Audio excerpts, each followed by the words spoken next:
Okay.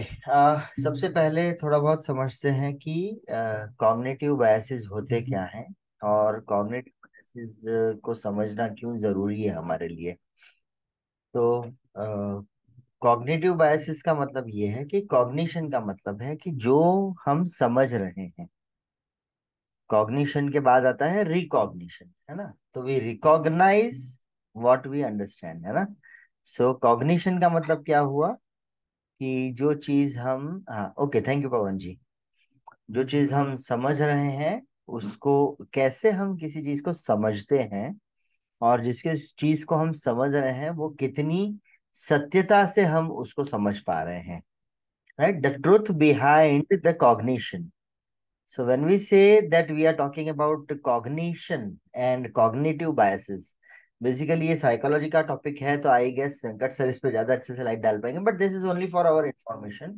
We are not doing something for the purpose of, ये सिर्फ एक मेरे पास क्वेश्चंस आए थे तो मैं उनका आंसर देने के लिए सेशन रख रहा हूँ। तो बेसिकली बहुत सारे कॉग्निटिव बायसेस होते हैं। There are so many. Now what do you mean by bias? Bias means a deviation. So in terms of NLP, we can take it as distortion, right? So bias means that the thing is as it is, लेकिन हम उसको किसी दूसरे नजरिए से देख रहे हैं। जो है वो वैसा ही है, पर हम जिस नजरिए से देख रहे हैं उस हिसाब से हम उसको समझते हैं। राइट। सो कौन सी चीजें हैं जो हमारा देखने का नजरिया डिफाइन करती हैं, उनको बोलते हैं कॉग्निटिव बायस। राइट। और जब एक ही चीज का आपके पास दो नजरिए होते हैं किसी एक चीज को देखने के, तो उसको कहते हैं cognitive dissonance. Cognitive dissonance. Right. So cognitive dissonance का मतलब है that somebody is saying something and you are understanding something at the same point of time for the same thing। आपके पास दो एक्सप्लेनेशन अगर आ रही है, ठीक है, for example if I say give some space, give some space, right, तो दोनों चीजें, गिव सम स्पेस का मतलब है कि थोड़ा किसको और जगह करो, है ना। और गिव सम स्पेस का दूसरा मतलब क्या है? दूसरे को जगह दो। सो when I say give some space sentence, it has two meanings. So cognitive dissonance, है ना, ये इसके दो मीनिंग है, तो ये कॉग्निटिव डिसोनेंस क्रिएट करता है। तो there are many biases that act, और मैं उसमें से कुछ एक बायस आज आप लोगों को डिफाइन करके दे रहा हूं। जस्ट समझिएगा, this is just an understanding. You need to understand that okay there is something that is acting behind whatever we are understanding in this world. ये हमारी अंडरस्टैंडिंग को डीपर करता है। तो आनंद जी, आप जुड़े रहेंगे तो आपको दोनों टर्म्स जो आपने पूछे उसका मतलब भी समझ में आ जाएगा, और मैं उसको कैसे यूज करना है वो भी समझा रहा हूँ आपको, ठीक है। तो कुछ एक जो कॉग्निटिव बायसेस होते हैं, वैसे साइकोलॉजी में बहुत सारे कॉग्निटिव बायसेस होते हैं। There are many cognitive biases in psychology, but अभी मैं यहाँ पे कुछ एक मेन कवर कर रहा हूँ जो हमारे लिए जरूरी है समझने। तो पहला जो बायस होता है उसे कहते हैं anchoring bias. The first bias is called as anchoring bias. So what do you mean by anchoring bias?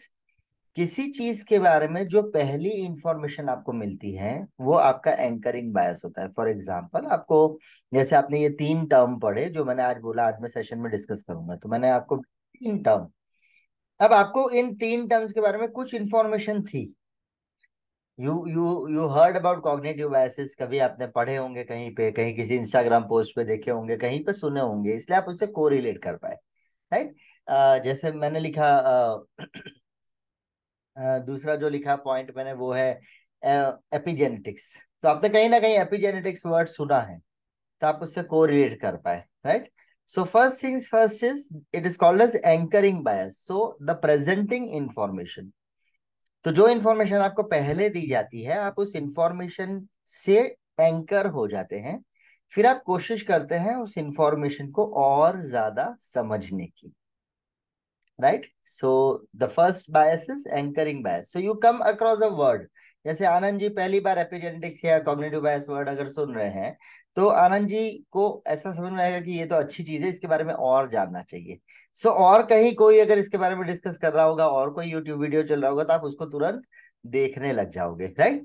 So why you are doing that? Because you know that term and you want to understand it better. So this is called as anchoring bias, the first bias is okay. Second bias is ये बड़ा अच्छा है, bandwagon effect.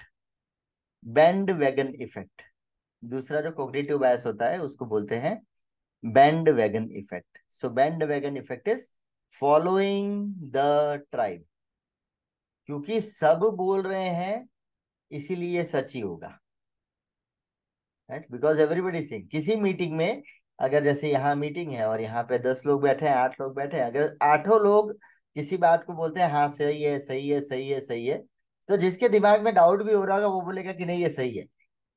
क्यों? क्योंकि जब 8 लोग बोल रहे हैं सही है तो शायद मैं गलत है बोल रहा हूँ, तो मेरा नजरिया अलग होगा, राइट।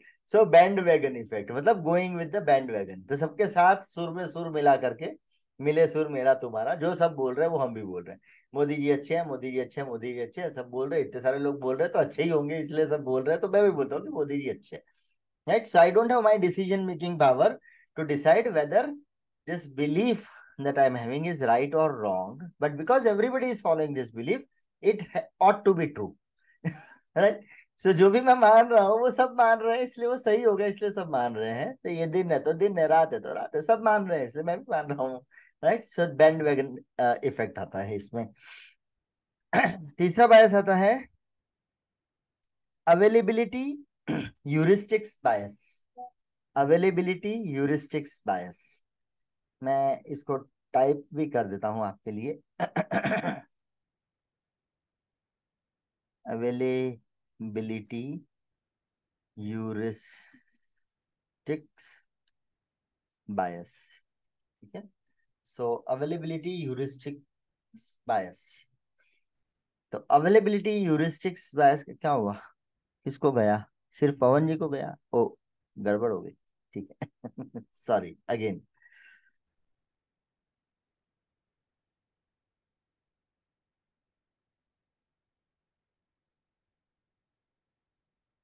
ओके, तो व्हेन वी से अवेलेबिलिटी ह्यूरिस्टिक बायस, उसका सीधा सा मतलब ये है कि कोई इंफॉर्मेशन हमें मिल रही है, हम उस इंफॉर्मेशन को फ्यूचर की तरफ प्रोजेक्ट कर रहे हैं। तो नितिन आ गए तो मैं एक बार फिर से फटाफट से थोड़ा आपको इंट्रोडक्शन देता हूँ। कोग्निटिव बायसेस का मतलब है, पहली चीज है कोग्निशन का मतलब कि how we are receiving something and how we are understanding something, उसको कोग्निशन कहते हैं, राइट। और बायस का मतलब है, जिसको मैंने बोला कि जिसको अपन अपनी भाषा में, एनएलपी की भाषा में डिस्टॉर्शन कहते हैं। तो जो इन्फॉर्मेशन हमें मिल रही है नितिन, हम उसे किस तरह से प्रोसेस कर रहे हैं, राइट। और ये प्रोसेस करने के जो फिल्टर्स हैं, उन फिल्टर्स को कॉग्निटिव बायसेस कहते हैं। Okay, so your brain is cheating upon you. your brain is really playing games with you, okay? So it is because वो ये सारे बायस अप्लाई करता रहता है जब भी हम कोई इंफॉर्मेशन को प्रोसेस करते हैं तो। ओके, तो पहला बायस जो हमने नितिन बात करी वो है एंकरिंग बायस, कि जब आपको किसी चीज के बारे में इंफॉर्मेशन मिलती है, आपको वो वर्ड पहली बार आप सुनते हो और आपको मजा आता है उसको सुनने में, और आपको लगता है मुझे इस पे और इन्फॉर्मेशन गैदर करनी चाहिए, राइट। तो वो जो पहली इंफॉर्मेशन आती है वो एंकर हो जाती है आपके अंदर। फिर आप उसके ऊपर रिसर्च करते हो, जैसे एनएलपी मेरे अंदर एंकर हुई, फिर मैंने एनएलपी को और ज्यादा रिसर्च किया, उसके और डेप्थ में मैं गया, तो ये यहाँ पे निकल के आया कि मैं एनएलपी को और डीपली समझ पाया, है ना। सो एंकरिंग बायस क्या करता है, एक इन्फॉर्मेशन को आपके अंदर प्लांट कर देता है। ओके, अच्छा ये तो मुझे पता है, कोई वर्ड सुनाई दिया तो आप बोलोगे हाँ ये तो मुझे पता है। Now only you might be knowing only the word also, but still you say I know this, yes yes I heard this, I know this. ये एंकरिंग बायस है कि हाँ ये वर्ड तो मैंने सुना हुआ है, मतलब ये तो। अब कई बार कोई बंदा कितना वाइज है वो भी हम इसमें से अंदाजा लगाते हैं कि वो कैसे वर्ड्स यूज कर रहा है। अगर कोई बंदा बहुत ज्यादा ऐसे शब्द यूज कर रहा है ना, जो शब्द आपको you know you listen them in scientific talks, then you say oh this person is really learned, he is speaking the language what scientists speak, right? But अगर कोई बंदा ऐसे देसी भाषा में बात कर रहा है तो आप बोलोगे कि यार ये तो देसी भाषा में बात कर रहा है, समझ रहे, इसको आता है पर समझाने की कोशिश कर रहा है। So how do you come to this consensus? Because you are relating to that, वो क्या बोल रहा है ना। तो ये एंकरिंग बायस का काम होता है, जो आपको बताता है कि कौन बंदा कितना अच्छा है और वो क्या बता रहा है क्या नहीं बता पाएगा।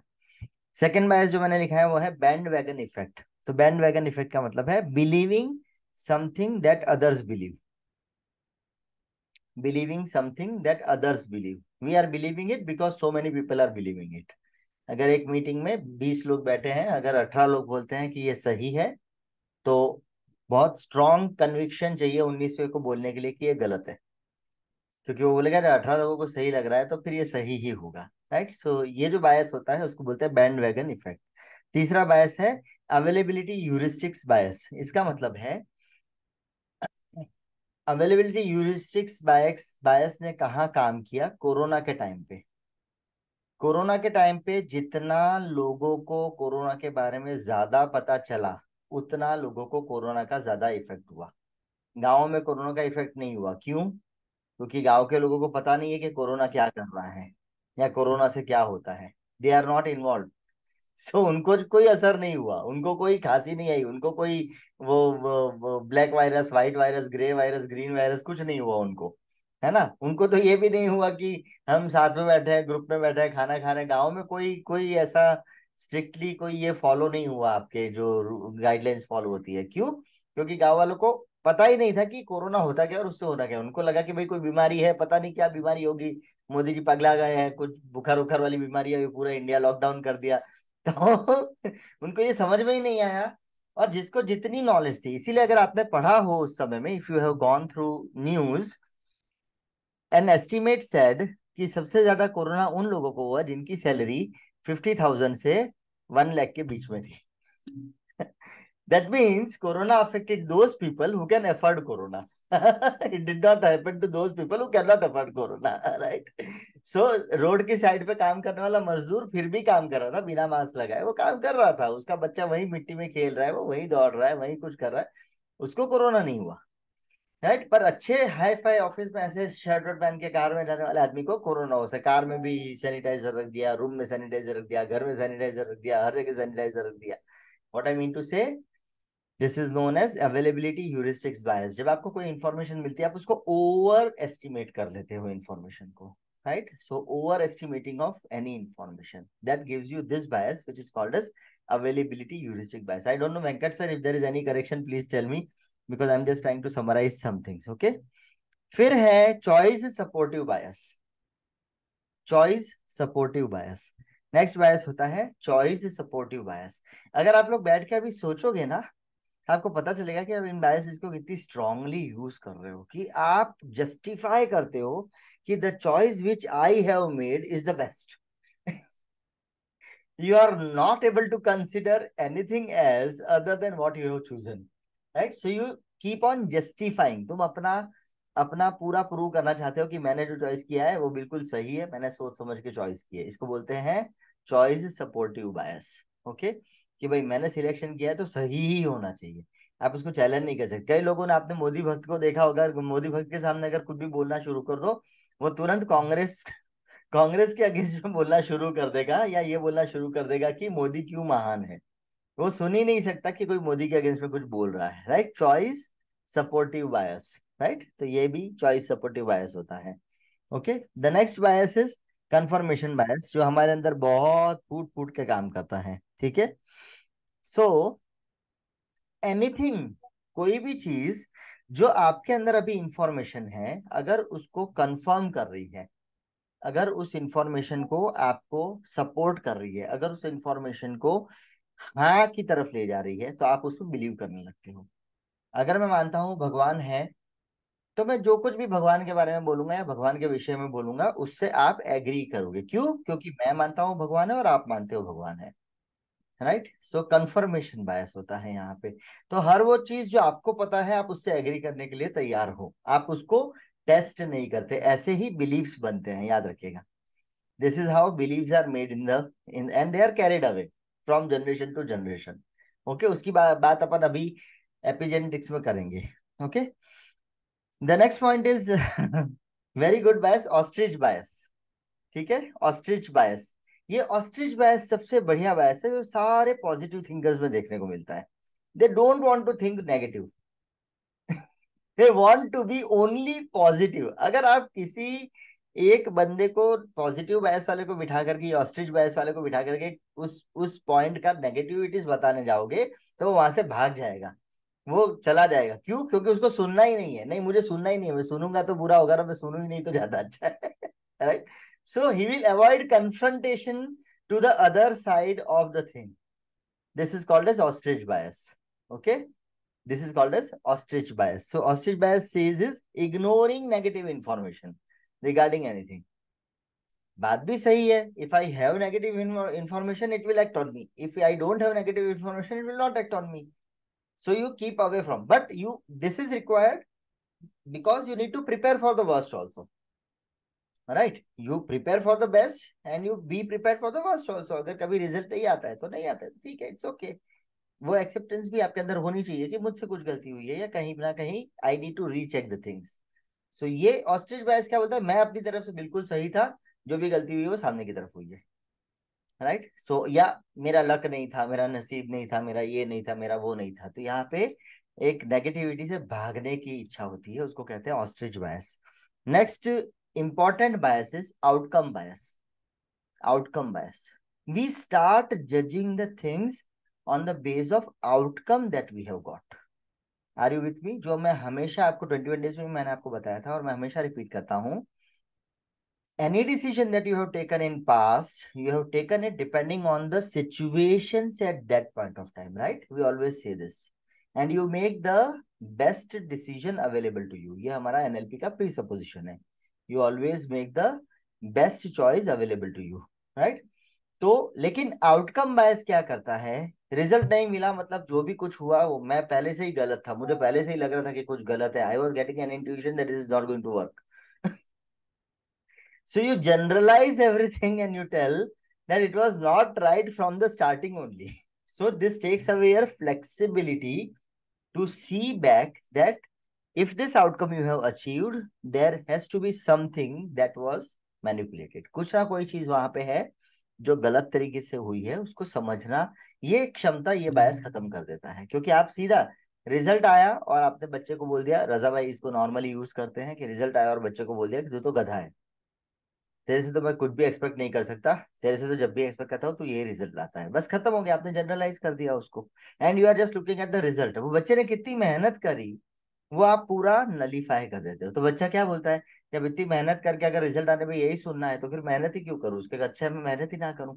See how this is impacting the actions later on. Right, ये मैंने एक एग्जांपल दिया आपको। सो इस बायस को बोलते हैं आउटकम बायस। ओके, फिर एक बहुत अच्छा है गैम्बलर्स फॉलिसी, या फिर इसको क्या बोलते हैं, मिली जी को इसका वर्ड पता होगा, over confidence bias. over confident about now, I know this will happen, I know it is going to happen, I know it will happen only, like I know that this will only happen। और कुछ मानने को ही तो मतलब जरूर। अब जो बंदे इतने ज्यादा ओवर कॉन्फिडेंट होता है वो क्या करते हैं, they start taking their opinions as facts. Right this down because this is important. A person with overconfidence bias or gambler's fallacy starts taking its opinions as fact. Supposing I have some information, because of this information there is मेरा एक opinion है और मैं इस opinion को information के जैसे treat करने लगता हूँ। राइट, तो मैं दूसरी चीज पे जाऊंगा, मैं बोलूंगा नहीं जो मुझे पता है वो 100% सही है। और आज का जमाना कैसा है आपको पता है, why today in today's world we are getting both the ends. एक जगह लॉ ऑफ अट्रैक्शन की बात हो रही है, एक जगह उसकी नई बात हो रही है, एक जगह गोल सेटिंग की बात हो रही है, एक जगह प्रेजेंट में लिविंग की बात हो रही है, एक जगह हीलिंग विद माइंड की बात हो रही है, एक जगह healing with the best medicine की बात हो रही है, हीलिंग विद द फूड की बात हो रही है, एक जगह वेट लॉस की बात हो रही है फास्टिंग से, एक जगह वेट लॉस की बात हो रही है डाइट कंट्रोल से, एक जगह वेट लॉस की बात हो रही है एक्सरसाइज से। सो आज के टाइम में क्या हो रहा है, ये वाला जो बायस है आ, इसको हर तरह से चेक किया जाता है, ओपिनियंस को हर तरह से चेक किया जा रहा है। So in today's time if you start following an information you will be puzzled, because if you are following the law of attraction, if you are following the law of attraction then you don't understand why you are doing something that you are doing something because you know that कि आपको जो चाहिए आप उस तरफ आगे जा रहे हो, क्योंकि लॉ ऑफ अट्रैक्शन का भी मिसिंग पीस है। If you are following the theory of staying in the present, Eckhart Tolle, जैसे इसको शुरू किया था, theory of staying in present, फिर इसको डॉक्टर दीपक चोपड़ा आगे लेकर के गए माइंडफुलनेस की तरह। He said that mindfulness, be mindful about whatever you are doing. Now the question comes is, sir आप बोल रहे हो अभी प्रेजेंट में जियो, फिर आप बोल रहे हो फ्यूचर गोल की तरफ जाओ, फिर आप बोल रहे हो गोल तो काम नहीं करेगा, प्रेजेंट में जियो, तो प्रेजेंट में जिए या फ्यूचर गोल के बारे में सोचें? अगर मैं प्रेजेंट में फ्यूचर गोल के बारे में सोच रहा हूँ तो मेरा प्रेजेंट कहाँ जाएगा? फिर तो मैं प्रेजेंट में सोच ही नहीं रहा हूँ। अगर मैं प्रेजेंट के बारे में सोच रहा हूँ तो फ्यूचर गोल कौन सोच रहा है? Right.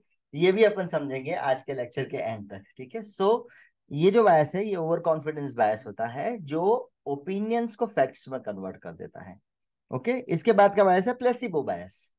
So placebo bias is what ever you think will happen, what ever I think will happen. If I think मुझे कोरोना होगा तो यस, कोरोना होगा, your mind is the placebo. और यही चीज डॉक्टर जो डिस्पेंजा ने उनकी बुक में लिखी है, you are the placebo.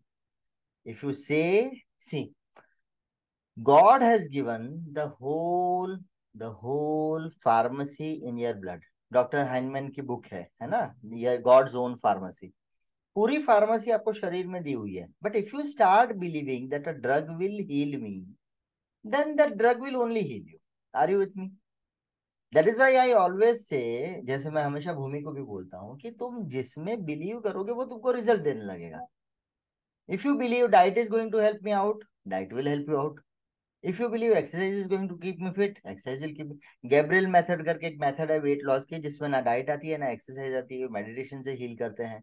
Gabriel method के ऊपर अगर आपको ज्यादा जानना हो तो उसका वर्कशॉप पड़ी हुई है माइंड वैली पे, और आप उसके बारे में पढ़ भी सकते हो। So there are many ways to approach a problem, but the way in which you get trust is starts working on you. जो अल्लाह में मानते हैं वो अल्लाह को मान करके उनको रिजल्ट मिलने लगता है, जो भगवान में मानते हो, तो हमारे तो 33 करोड़ देवता है, किसको माने, कौन से भगवान को माने, है ना। तो बहुत बढ़िया जोक है, अभी जो सीजन गया उसके ऊपर, शायद मेरे कोचेस ने सुना होगा, मैं दोबारा बोल देता हूँ। एक क्रिश्चियन, एक मुस्लिम और एक हिंदू, तीनों नाव में बैठ करके कहीं जा रहे थे। अब वो नदी के बीच में नाव में छेद हो गया, नाव started sinking, the boat started sinking down. Okay, so the Muslim guy prayed, या अल्लाह मेरी मदद कर, and he disappeared from the boat, और वो किनारे पे चला गया। ठीक है, क्रिश्चियन ने बोला ओ गॉड प्लीज हेल्प मी, वो गायब हो गया नाव में से, किनारे पे पहुंच गया। अब हिंदू बेचारा सोच रहा है कि 33 करोड़ देता हूं में से मैं बुलाऊं किसको? पहली बात तो सबसे बड़ा क्वेश्चन ये है कि किसको, माता जी को बुलाऊं, शिव भगवान, शंकर भगवान को बुलाऊं, मैं बुलाऊं किसको? तो बहुत सोच के उसने सोचा कि सबसे अच्छा है कि बोलते हैं कि गणपति जी को बुलाओ, क्योंकि हर काम के शुरुआत में गणपति जी को बुलाना चाहिए। तो गणपति जी को बुलाता है, ओ गणेश जी, ओ गणेश जी आइए मेरी मदद कीजिए, मेरी मदद कीजिए। गणेश जी किनारे पे आते हैं, उनके साथ दो चार ढोल वाले होते हैं, जोर जोर से ढोल बजा रहे, गणेश जी नाच रहे खड़े होकर, क्या वो दाव में से बोलता है अरे मैंने आपको मेरे को बचाने के लिए बुलाया है। गणेश जी बोलते तुम हर साल मेरे को डुबाते हो और तुम किनारे पे नाचते हो, तो तुम डूब रहे हो तो मैं भी नाचूंगा, मैं क्यों तुमको बचाने जाऊंगा?